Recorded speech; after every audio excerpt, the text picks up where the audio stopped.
Bismillahirrahmanirrahim. Assalamualaikum warahmatullahi wabarakatuh. Alhamdulillahi rabbil alamin. Wassalatu wassalamu ala asyrafil mursalin nabiyina Muhammad wa ala alihi wa sahbihi ajma'in. Amma ba'd. Alhamdulillah, ikhwani wa akhwati fillah rahimakumullah. Pada pagi hari ini kita bisa berkumpul untuk bersama-sama belajar hal-hal yang bermanfaat insyaallah bagi kita semua untuk dunia dan juga akhirat kita. Pembahasan kita pada pagi hari ini tentang dua ilmu yang terpuji. Ayyuhal hudurul kiram rahimakumullah ta'ala. Nikmat-nikmat yang Allah Ta'ala berikan kepada kita semua itu sangat banyak, melimpah ruah. Nikmat kesehatan jasmani, kesehatan rohani, akal kita sehat, termasuk juga nikmat kemerdekaan. Itu merupakan nikmat-nikmat besar dari Allah Subhanahu wa Ta'ala kepada seorang hamba. Dengan kesehatan jasmani, seseorang bisa melakukan aktivitas dengan baik. Dengan akal yang sehat, dia juga bisa berpikir dengan baik. Termasuk juga ketika Allah Subhanahu wa Ta'ala memberikan nikmat istiqlal atau kemerdekaan bagi kaum muslimin Indonesia ini dari penjajahan yang mereka merampas segala sesuatu, termasuk juga ingin merampas keyakinan kaum muslimin. Kemudian kaum muslimin menjadi bebas, merdeka, bisa melaksanakan ibadah dengan baik, bisa menjalankan kewajiban-kewajiban agama dengan baik. Ini adalah nikmat besar dari Allah Subhanahu wa Ta'ala yang harus kita syukuri dan kemudian kita manfaatkan dengan baik. Nikmat-nikmat yang lain yang tidak boleh kita lupakan adalah nikmat hidayah, nikmat Islam, nikmat iman yang Allah Ta'ala berikan kepada hamba-hambanya yang muslimin dan muslimat.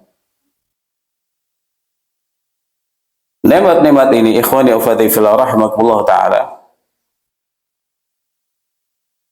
kadang seseorang tidak menyadarinya sebagai nikmat yang paling berharga. Mendapat hidayah dari Allah Subhanahu wa Ta'ala, menjadi seorang yang memeluk agama Islam, menjadi seseorang yang mengikuti petunjuk Nabi Muhammad SAW. Ini nikmat yang paling berharga, nikmat yang sangat mahal. Harus kita sadari, kita fahami.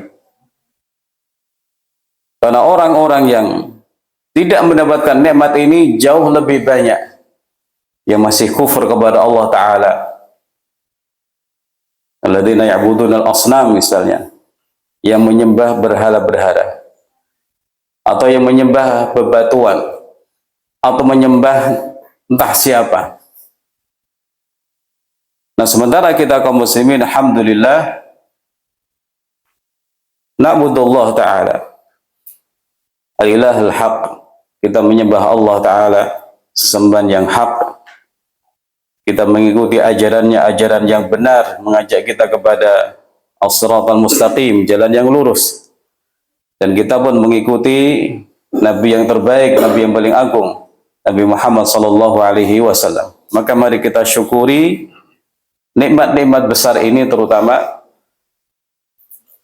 semoga Allah Subhanahu wa Ta'ala senantiasa memudahkan kita untuk taat kepada Allah Ta'ala, taat kepada Rasulnya sallallahu alaihi wasallam, dan meneguhkan hati kita di atas Islam dan sunnah.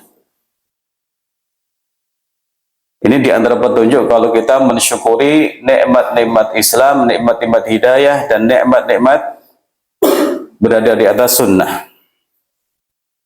Ayyuhal hudurul kiram rahimakumullah ta'ala. Ilmu agama itu adalah jalan kebaikan. jalan keselamatan, jalan hidayah, taufik, dan juga jalan istiqamah. Orang ingin tahu kebaikan yang hakiki, caranya belajar ilmu syar'i. Orang ingin selamat, maka belajar ilmu syariat. Orang ingin tahu, orang ingin istiqamah, maka belajar ilmu-ilmu yang datang dari Rasulullah Muhammad SAW. Nah, orang yang mempelajari ilmu syar'i, kemudian faham ilmu syar'i dan mengamalkannya, ini adalah orang-orang yang sudah mendapatkan bagian yang kebaikan yang luar biasa banyak. Nabi kita SAW bersabda, Innal anbiya lam yuwarithu dinaran wala dirhaman. Sungguh para nabi itu tidak mewariskan harta benda, tidak mewariskan uang dinar atau uang perak kepada yang lain. Karena warisan-warisan seorang nabi itu nanti menjadi sedekah bagi kaum muslimin. Tidak diwarisi oleh keluarga-keluarganya. Innama warathu al-ilma. Para nabi itu hanya mewariskan ilmu. Warisannya apa? Ilmu. Faman akhadahu akhadha bihadhin wafir. Barang siapa mendapatkannya, mendapatkan ilmu, maka dia sudah mendapatkan bagian yang luar biasa besar. Ini merupakan salah satu hal yang menunjukkan keutamaan menjadi pencari ilmu. Keutamaan orang yang mau tafaqquh fiddin. Dia berusaha untuk mencari dan mendapatkan warisan-warisan Nabi Muhammad SAW. Walaupun bukan dari keluarga beliau. Walaupun bukan dari orang Arab atau orang Quraisy. Tapi selama seseorang itu punya ilmu, ilmunya tinggi, diamalkan, hakikatnya dia sedang mewarisi apa yang ditinggalkan oleh Nabi Muhammad SAW. Warisan yang sangat berkah, warisan yang sangat bermanfaat. Jadi hadis ini, ikhwani wa akhwati fillah rahimakumullah ta'ala, menunjukkan tentang keutamaan ilmu syar'i. Hadis yang lain yang biasa kita dengar insyaallah dari sahabat Muawiyah, man yuridillahu bihi khairan yufaqihu fid din. Hafal belum? Man yuridillahu bihi khairan yufaqihu fid din. Barang siapa yang Allah kehendaki kebaikan, maka Allah akan fahamkan dia dalam urusan agama. Nah, sebagian ulama mengambil kesimpulan dari hadis ini. Kalau orang yang Allah berikan pemahaman agama, itu berarti Allah berikan. Kalau orang yang Allah kehendaki kebaikan, berarti orang itu Allah Ta'ala ajarkan ilmu agama. Berarti orang yang tidak belajar ilmu agama, orang yang tidak mau belajar ilmu agama, dia tidak dikehendaki Allah kebaikan pada dirinya. Ada khatir. Allah tidak menghendaki kebaikan pada seorang hamba.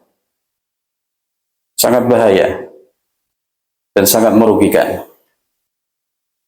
Belajar atau beramal sekian lama tapi ternyata tidak diterima. Atau berada di atas keyakinan, dia menganggap dirinya benar, tapi ternyata sesat dan menyimpang. Ini suatu kerugian. Karena dia tidak belajar ilmu syar'i, lalu dia beramal kebaikan, tapi amal kebaikannya tertolak. Atau sia-sia. Karena tidak mengikuti petunjuk-petunjuk agama. Ayyuhal hudhurul kiram rahimakumullah ta'ala. Orang sholat kemudian tidak diterima. Ini kan musibah. Orang beramal soleh tapi tidak diterima. Ini juga musibah besar. Maka dari itu, hendaknya kita fahami ilmu agama itu ilmu yang pokok, ilmu yang paling penting, ilmu yang harus difahami oleh seluruh orang, semua orang ya. Yang belajar di pesantren atau yang tidak belajar di pesantren. Para pejabat ataupun rakyat. Para orang tua, anak-anak, semuanya wajib belajar ilmu agama yang menegakkan agamanya, yang membuat dia ibadahnya sah dan keyakinannya itu lurus dan benar. Ayyuhal hudurul kiram rahimakumullah ta'ala. Jadi mari kita sebarluaskan, kita sampaikan kepada pertama diri kita sendiri, kita tanamkan pada diri kita sendiri dahulu. Ilmu agama itu ilmu yang pokok, ilmu yang paling dibutuhkan oleh manusia, ilmu yang akan mendatangkan keselamatan dunia akhirat. Sebarluaskan kepada masyarakat juga, supaya masyarakat pun mengerti bahwa mereka juga walaupun tidak di pesantren, tapi karena mereka adalah hamba-hamba Allah, mereka pun wajib belajar ilmu agama tentang hal-hal yang menjadi kewajiban setiap individu. Kemudian ikhwan wa akhwati fillah rahimakumullah ta'ala. Mari kita lihat contoh ya, betapa bahayanya kalau orang tidak belajar ilmu agama. Nabi kita sallallahu alaihi wasallam pernah bersabda,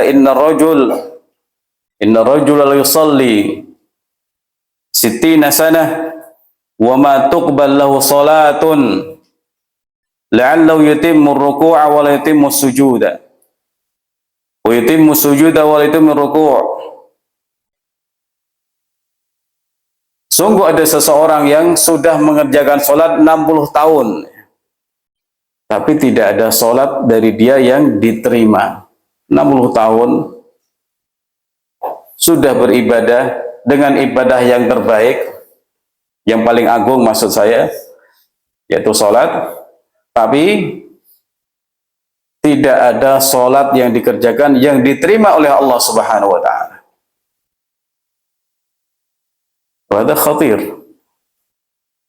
wa muhzin, sangat berbahaya dan juga memprihatinkan. Sudah capek-capek sholat, sudah mengerjakan sholat, tapi tidak ada satupun sholat yang diterima. Apa sebab?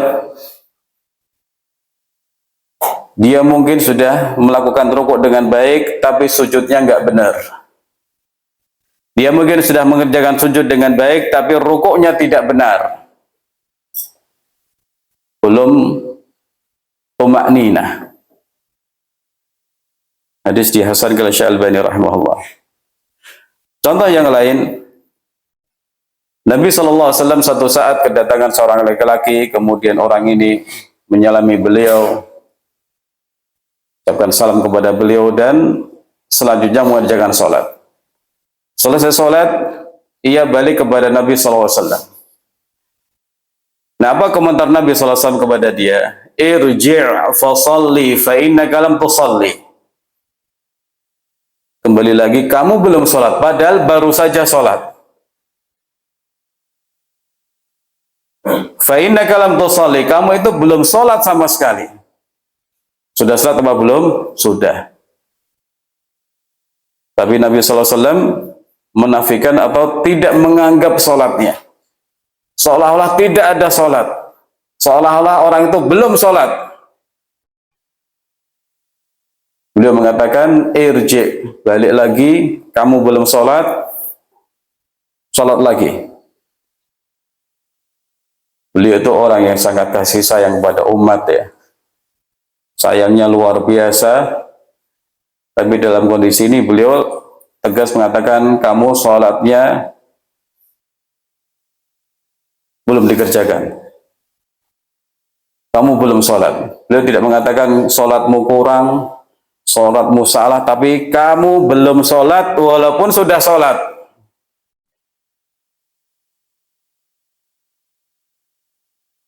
Maka dia mengulang lagi, Dikomentari Nabi SAW dengan komentar yang sama sampai 3 kali, lalu menyerah dalam tanda kutip. Walladzi ba'atha bil haqq la usin ghairahu fa'allimni. Wahai Rasulullah, demi zat yang mengutus engkau dengan hak, aku tidak bisa sholat kecuali seperti itu yang tadi engkau lihat dan engkau anggap enggak benar. Tolong ajari aku sholat. Di sini ikhwan wa akhwati fillah rahimakumullah taala, ada pelajaran bahwa seorang alim itu hendaknya perhatian dengan ibadah-ibadah umat. Kalau ada salah dikoreksi, ditegur, dibenarkan. Dan umat itu hendaknya dengan lapang dada menerima nasihat para ulama. Dan kemudian berlapang dada mengatakan, wahai imam, wahai syekh, atau wahai orang alim, tolong ajari saya sholat yang benar. Orang alim kewajibannya mengajari, membina umat, meluruskan yang salah-salah, yang keliru-keliru. Umat kewajibannya apa? Belajar kepada mereka. Kalau dua keadaan ini terwujud di tengah masyarakat, maka kebaikan luar biasa akan tersebar. Jadi kembali, ini adalah contoh ya, betapa membahayakannya ketika orang sholat tapi semau-maunya. Sholat tapi tidak sesuai dengan petunjuk syariat. Contoh yang lain, Allah Ta'ala mengatakan, Qul hal nunabbi'ukum bil akhsarina a'mala alladzina dhalla sa'yuhum fil hayatid dunya wa hum yahsabun annahum yuhsinuna sun'a. Di surah Al-Kahfi 103 104 ini Allah berfirman, yang artinya, katakanlah, maukah kalian aku beritahukan tentang orang-orang yang paling merugi dengan perbuatannya? Rugi dengan perbuatannya, yaitu orang-orang yang telah sia-sia amal mereka, tapi mereka menganggap sudah melakukan perbuatan yang terbaik. Coba kita amati ini ya. Mereka ini orang yang paling merugi. Merugi apakah karena tidak beramal? Beramal. Mereka berbuat baik, tapi ternyata amal mereka tidak dianggap, tidak berarti. Namun menurut mereka sudah berbuat yang terbaik. Ada kekeliruan, ada kerusakan dalam perbuatan mereka, tapi mereka menganggap saya sudah melakukan the best dalam ibadah saya. Ini juga berbahaya. Keliru tapi menganggap dirinya benar. Melakukan sesuatu yang sia-sia tapi menganggap dirinya sudah melakukan sesuatu yang terbaik. Nah, bagaimana orang tahu ini salah, itu keliru, menyimpang, enggak benar? Kita tidak bisa mengetahuinya dengan akal. Kita tidak bisa mengetahuinya dengan apa yang menjadi pandangan masyarakat, tidak. Namun bagaimana cara kita mengetahui ini benar, ini salah, ini lurus, ini menyimpang, ini hak, ini batil? Timbangannya adalah timbangan syariat. Timbangannya adalah Al-Quran dan Sunnah. Mari kita timbang diri kita, amalan kita dengan timbangan syariat, keyakinan kita. Sudah sesuai dengan petunjuk Quran Sunnah apa tidak? Ibadah kita sudah sesuai dengan petunjuk Sunnah apa tidak? Akhlak kita sudah sesuai dengan petunjuk Al-Quran dan Sunnah apa tidak? Begitu terus. Karena dasar kita dalam beragama adalah Al-Quran dan Sunnah. Bukan yang kita anggap benar oleh akal kita, atau yang dianggap baik oleh masyarakat kita, atau bukan juga sesuatu yang dilakukan oleh kebanyakan orang. Ini bukan timbangan syar'i. Ini bukan timbangan untuk menentukan benar tidak, lurus atau menyimpang, hak ataupun batil, tidak. timbangan kita, timbangan yang ada dalam agama kita jelas Al-Quran dan Sunnah. Dengan pengamalan dan pemahaman para sahabat radhiyallahu anhum ajma'in. Maka mari kita semua menimbang diri kita, akidah kita, amal kita dengan yang datang dari Allah Ta'ala, Rasulnya Sallallahu Alaihi Wasallam.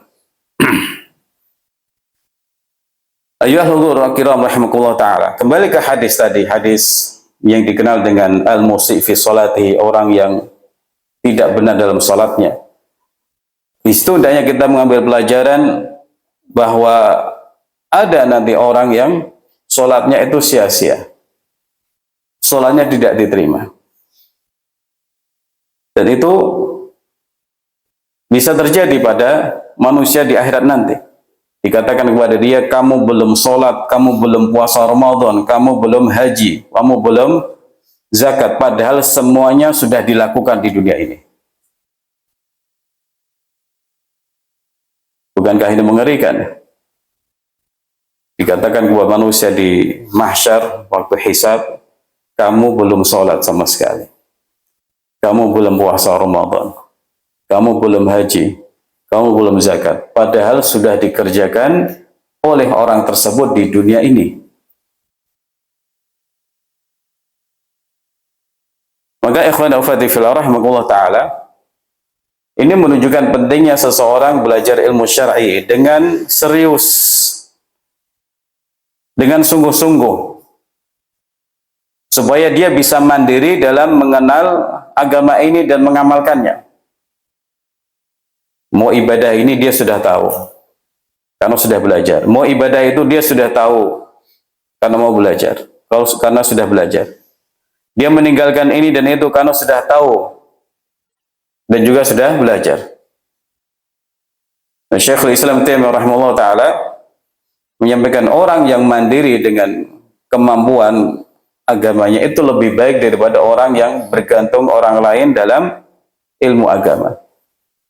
Jadi sedikit-sedikit tanya, itu bukan tercela, tapi kalau orang faham karena sudah belajar ilmu syar'i, itu jauh lebih baik daripada orang yang selalu bertanya kepada mufti atau kepada orang alim tentang ibadah-ibadah atau masalah-masalah agama. Karena suatu saat dia tidak mendapati orang yang bisa ditanya. Sedang tawaf, misalnya, batal. Dilanjut apa enggak, lanjut apa enggak. Saya sudah batal wudunya. Karena dia tidak punya ilmu tentang itu, bingung. Atau karena tidak punya ilmu, rombongannya sudah pulang, mau pulang, dia pun ikut pulang, padahal tawafnya belum 7 putaran. Ya. Dia enggak mandiri. Jadi ikhwan wa akhwati fillah rahimakumullah ta'ala, seseorang di pesantren, seseorang belajar di rumah atau di majelis taklim untuk mendapatkan ilmu-ilmu yang dia butuhkan sehingga kemudian dia bisa mengerjakan kewajiban-kewajibannya dengan baik tanpa bergantung kepada orang lain. Karena itulah salah seorang salafus saleh Imam Malik bin Dinar rahimahullah ta'ala menyebutkan kalau orang belajar ilmu untuk dirinya, dia tidak butuh banyak sebenarnya. Orang kalau belajar ilmu untuk diri sendiri, kewajiban saya apa saja, ini. Saya pelajari semua, saya amalkan, selesai. Kalau belajar untuk diri sendiri, faqaliluhu yakfi, maka yang sedikit itu cukup. Tapi kalau orang belajar untuk orang lain, ya kebutuhan orang lain banyak sekali. Nah, Syekh Ibrahim Ruhaili menyampaikan perkataan Imam Malik Ibnu Dinar ini untuk menegaskan bahwa yang pokok atau tujuan pokok kita belajar ilmu syariah adalah untuk diri sendiri. Sebelum jauh memikirkan orang lain, ya Saya belajar sholat ya untuk sholat saya supaya benar. Saya belajar puasa ya untuk puasa saya supaya benar. Saya belajar tafsir ya supaya mengenal Allah Subhanahu wa taala.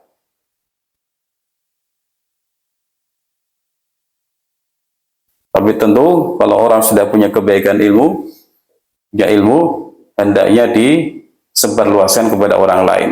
Tapi pada prinsipnya orang belajar itu untuk diri sendiri terlebih dahulu.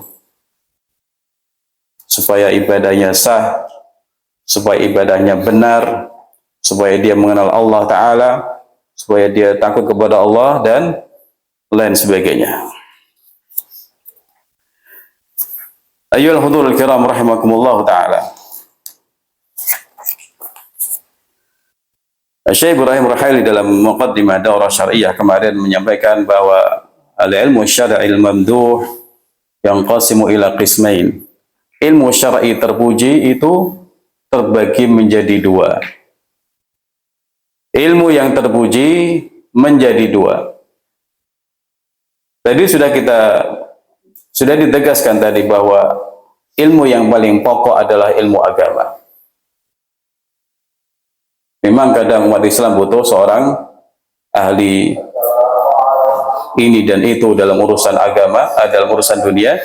Tapi hendaknya semua kaum muslimin itu menyadari bahwa ilmu syar'i itulah ilmu yang pokok.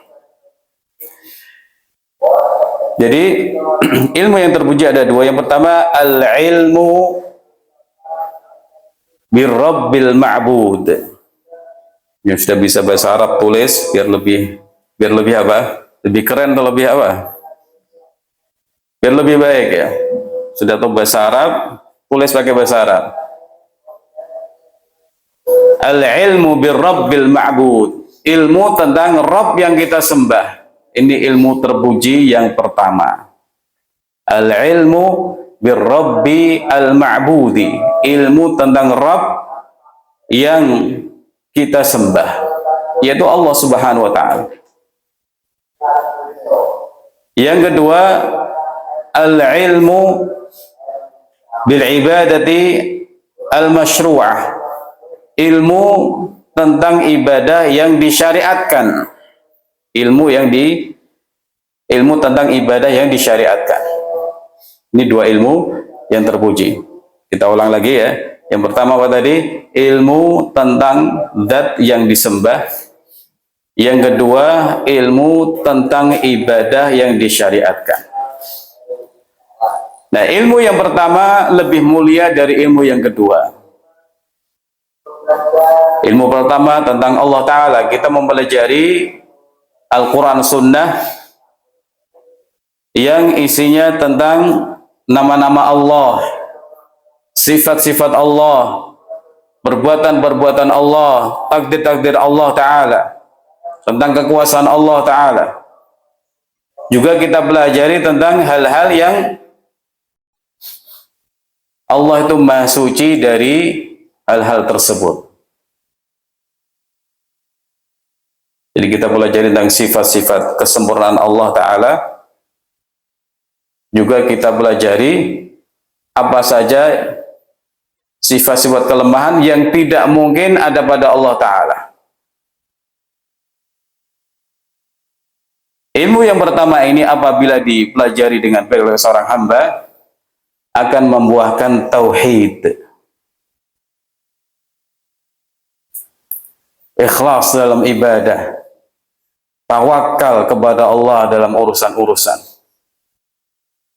meningkatkan keyakinannya dan keteguhannya di atas agama ini sampai ajal datang. Jadi buahnya luar biasa. Yang pertama dan utama adalah tauhid dan ikhlas. Karena dia sudah mengenal Allah dengan baik. Dia tidak akan memalingkan satu ibadah pun kepada selain Allah Ta'ala. Dia tidak akan bergantung kepada selain Allah Subhanahu wa Ta'ala. Karena selain Allah itu pasti lemah, punya kekurangan, tidak punya kekuatan. Sementara Allah Al-Hayyul Qayyum. Allah itu Rabbun Nas, ilahin nas, malikin nas. Dia takutnya kepada Allah, tawakalnya kepada Allah, harapannya kepada Allah, minta pertolongan kepada Allah Subhanahu wa taala. Jadi akidahnya kemudian jadi lurus. Seperti yang dahulu ditalqinkan atau disampaikan oleh Nabi SAW kepada Ibnu Abbas. Idza sa'alta fas'alillah. Kalau minta kepada Allah, minta tolong, mintalah tolong kepada Allah Ta'ala.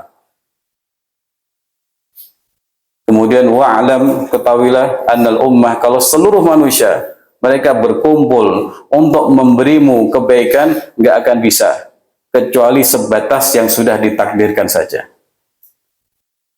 Demikian juga sebaliknya, semuanya berkumpul untuk mencelakai kamu, mereka nggak akan bisa kecuali sebatas yang sudah Allah takdirkan. Karena kekuasaan mutlak ada di tangan Allah Subhanahu wa taala.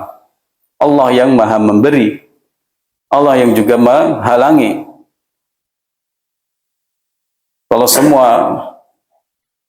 ditakdirkan, diberikan, kalau suatu kebaikan ditakdirkan bagi seseorang, ya pasti akan sampai kepada orang itu walaupun semua orang menghalang-halangi. Sebaliknya, kalau Allah tidak menakdirkannya, nggak akan pernah bisa terwujud walaupun semua orang bekerja sama untuk melakukannya. Jadi ikhwani wa akhwati fillah rahimakumullah taala, ilmu yang pertama ini, ilmu yang paling penting, paling mulia, buahnya pun juga luar biasa. Yang utama adalah tauhid. Perkara yang paling penting bagi seorang hamba. Hak Allah yang paling besar atas seorang hamba. Kalau orang terjerumus ke dalam lawannya, dia sudah melakukan kezaliman yang paling besar.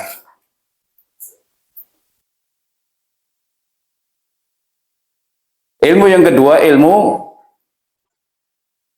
tentang syariat.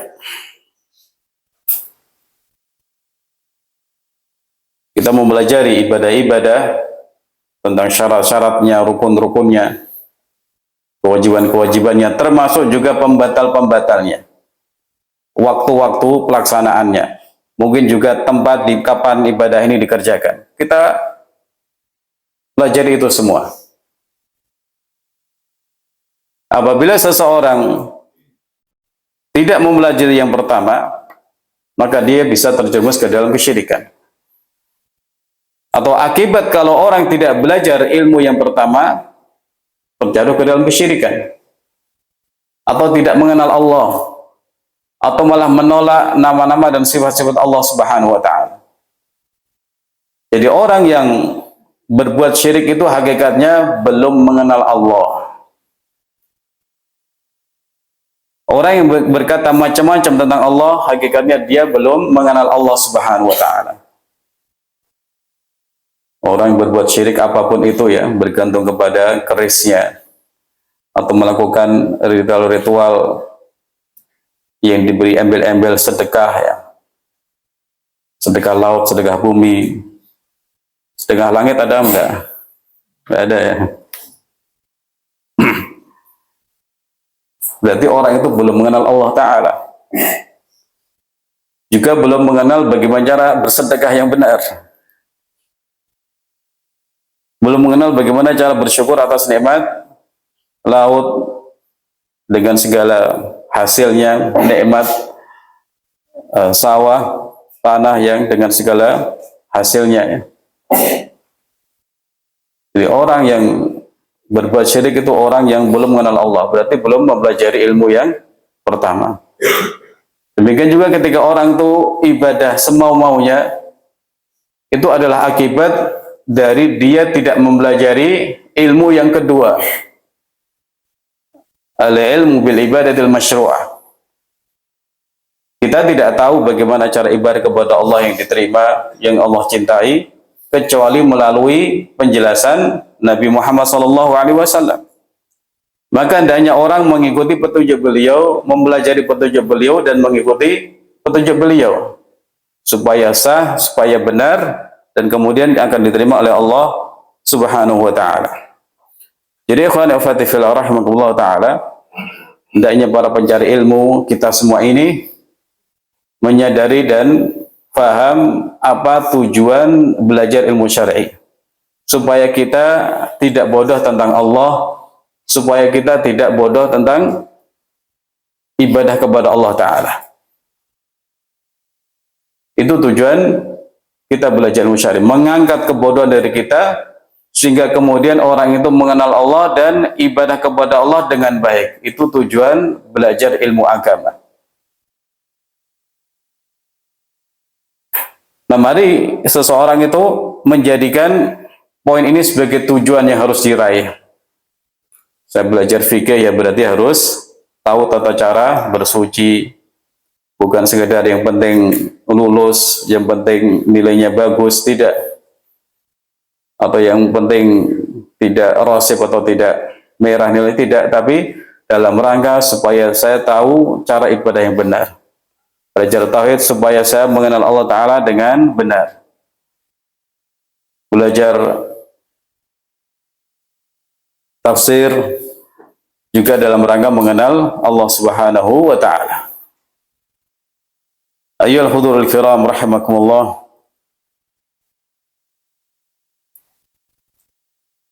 Tidak sepatutnya kita, apalagi para pencari ilmu, ya, sibuk dengan urusan-urusan yang bukan urusannya, atau sibuk dengan urusan-urusan yang kurang penting, ya. Misalnya tiap hari mengikuti perkembangan berita, apa yang terjadi di sana, apa yang terjadi di situ, ya. Atau mencari perkembangan berita tentang bola misalnya. Ingin tahu apa saja yang terjadi di perang sana atau perang sini, ya. Itu urusan-urusan yang sudah ada yang mengurusinya. Kalau itu masalah politik, masalah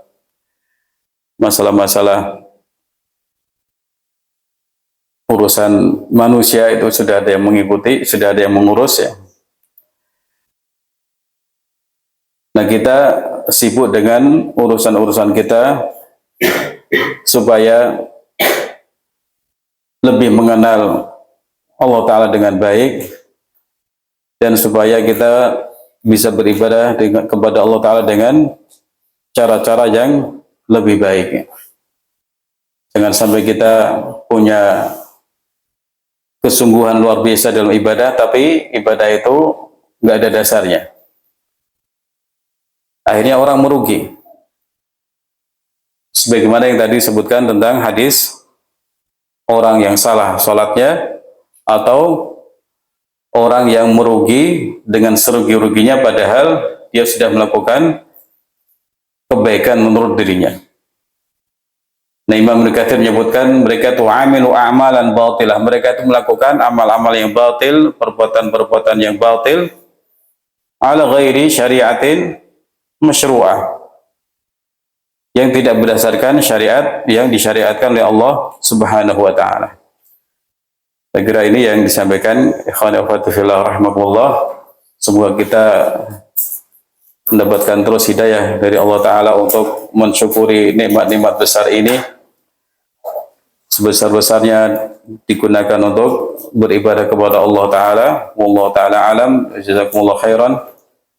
Assalamualaikum warahmatullahi wabarakatuh.